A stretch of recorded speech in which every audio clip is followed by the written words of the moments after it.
मध्य प्रदेश में माफियाओं के हौसले इतने बुलंद हैं कि वो दरिंदगी करने से बाज नहीं आ रहे। ऐसा ही हैरान करने वाला मामला सामने आया सिंगरौली से, जहां खुद की जमीन पर माफिया के द्वारा किए जा रहे अवैध खनन को रोकने गया एक आदिवासी किसान माफिया के रौब का शिकार बन गया। जी हाँ, अपनी जमीन पर ही अवैध खनन को रोकने की उसे इस कदर सजा मिली कि ट्रैक्टर तक चढ़ाने में माफिया ने गुरेज नहीं किया।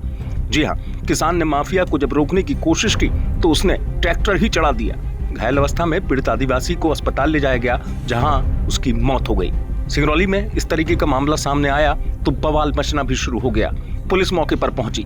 पुलिस बता रही है कि इस पूरे मामले को लेकर एक्शन लिया गया है। 100 डायल को सूचना प्राप्त हुई थी कि कोई ट्रैक्टर से एक्सीडेंट करके किसी व्यक्ति को चोट लगी है, और उसके सूचना पर हमारी 100 डायल पुलिस पहुंची वहाँ मौके पर। 100 डायल पुलिस पहुंच के वहाँ पर देखा, एक व्यक्ति था जो वहाँ पर था, उसके परिजन भी थे साथ में, कुछ एक पत्रकार साथी भी थे, गांव के भी कुछ लोग थे, 7-8 लोग। उन्होंने मतलब स्टार्टिंग में बताने की कोशिश की जो ये चीज़ें, उसने वहाँ जानकारी ली और उसको ले जाके हॉस्पिटल में एडमिट कराने का जो प्रयास किया। पहले कुछ गाँव वालों ने विरोध किया, उसके बाद फिर राजी हो गए, उसको सही हॉस्पिटल लेके आया 100 डायल, और उसके बाद फिर वहाँ उसको एडमिट कराया। डॉक्टर नहीं थे वहाँ, नर्स थी, नर्स ने डॉक्टर को बुलाया। डॉक्टर ने देखा कि इसको कोई इस तरह की ज़्यादा चोट दिखाई नहीं दे रही, लेकिन सीरियस टाइप का लग रहा था। डॉक्टर ने उसको रेफ़र करने के लिए प्रयास किया, लेकिन उसकी वहीं पर मौत हो गई हॉस्पिटल में। इसके बाद परिवारिक जनों ने पुलिस पे वो एलिगेशन लगाए, पुलिस को शिकायत की कि इसमें एक लाले वैसन का ट्रैक्टर है, उनके चालक के द्वारा यहाँ पर ये रेत ले जा रहे थे ट्रैक्टर से। जो मृतक है उसके परिजनों के खेत के पीछे के ही रास्ते से जा रहा था, उसको रोकने का प्रयास किया तो उसमें विवाद हुआ, और उसके बाद ट्रैक्टर का धक्का लगा, जिसके कारण से उसको कुछ चोट आई और उसकी मौत हुई। पुलिस इसमें परिजनों की शिकायत पर से मृत्यु प्रकरण पंजीबद्ध कर लिया गया है। साथ ही डॉक्टर को पीएम की टीम से पीएम कराने के लिए लेख कर दिया गया है। जिस तरह के तथ्य आते वैधानिक रूप से कार्रवाई की जा रही है। वहीं इस पूरी घटना को लेकर क्षेत्र के लोग भी नाराज हैं। जो इस पूरे मामले से जुड़े हैं, वैसे ही एक शख्स ने इस पूरी घटना के बारे में जानकारी दी और बताया कैसे आदिवासी किसान के साथ दरिंदगी की गई। सुनिए। विरोध करने ये गया लाले बैस का ट्रैक्टर, रामधनी यादव का ट्रैक्टर। राम नदी में गए ये लोग रेता लादने के लिए।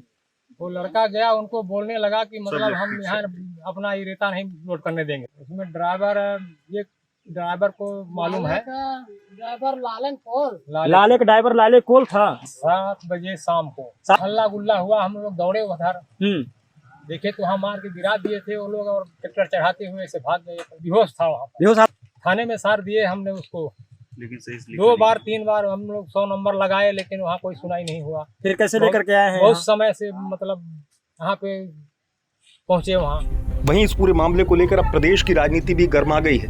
कांग्रेस सरकार से सवाल कर रही है, आदिवासी अत्याचार को लेकर सरकार को घेर रही है। पूर्व मुख्यमंत्री कमलनाथ ने सोशल मीडिया पर सवाल किया, लिखा, एमपी में आदिवासी अत्याचार की एक और जघन्य घटना। सिंगरौली जिले में बीती रात रेत माफियाओं ने ट्रैक्टर चढ़ाया, जिससे आदिवासी की मौत हो गई। मुख्यमंत्री जी कब रुकेगा अत्याचार?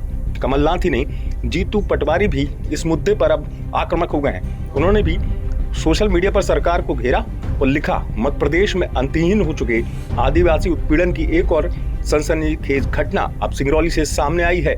जिस तरीके से ये हाल हुआ है, ये सरकार पर सवाल उठाता है। तमाम चीजों के अलावा जीतू पटवारी ने यह भी लिखा कि दलित और आदिवासियों का उत्पीड़न यदि इसी तरह जारी रहा तो जल्दी सरकार के खिलाफ सड़क पर खुला संघर्ष करेंगे। इस लड़ाई में सबसे आगे रहूंगा। मध्य प्रदेश में पहली बार नहीं है इस तरीके से कि आदिवासियों पर बेरहमी से दरिंदगी का मामला सामने आया हो।